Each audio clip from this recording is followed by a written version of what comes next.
In today's video, I'm going to teach you how to use the back adjustment feature for continuous futures.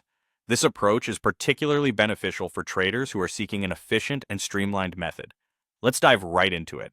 First, let's talk about activating this feature. You'll want to locate the BADJ or back adjustment button on your chart. Typically, you'll find it at the bottom of your screen. This button is crucial as it enables the back adjustment setting, and clicking on it is what's going to get us started. Once you've found it, go ahead and click that button. This action initiates the back adjustment setting, which seamlessly adjusts your chart. With this feature activated, you will immediately observe the adjustment on your chart. What happens here is quite significant. The chart automatically recalibrates previous prices, taking into consideration the impact of contract rollovers. This is done to eliminate gaps, those discrepancies you typically see when contracts change, and it offers a continuous, smooth representation of prices. By doing this, you get a more accurate historical view, which, as a trader, can be incredibly valuable for making informed decisions. Now, let's discuss an alternative method, which is manually adjusting drawings. This method might not be as efficient, especially when there are frequent contract changes, but it serves well for general adjustments or when automated options aren't accessible. To start, you'll want to select the drawings you intend to adjust. You can do this by holding down the Shift key, then clicking on the last drawing. This will allow you to drag and select all the drawings you wish to adjust.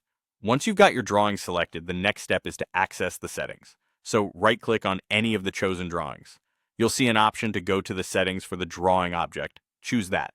In the settings, you'll need to locate the displacement option. This is where the manual adjustment magic happens.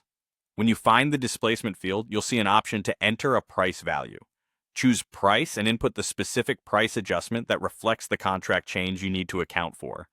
For instance, you might enter something like plus 64.5. After entering the value, apply the changes.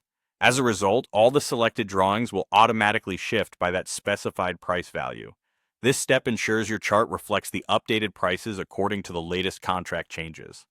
By understanding both the primary method of using the back adjustment feature and the manual approach for adjusting drawings, you can maintain clean and accurate charts. This can be a game changer in how you analyze futures. Remember to adjust as needed based on what is available and suits your trading style best. Happy trading, and may your charts always be clear and insightful.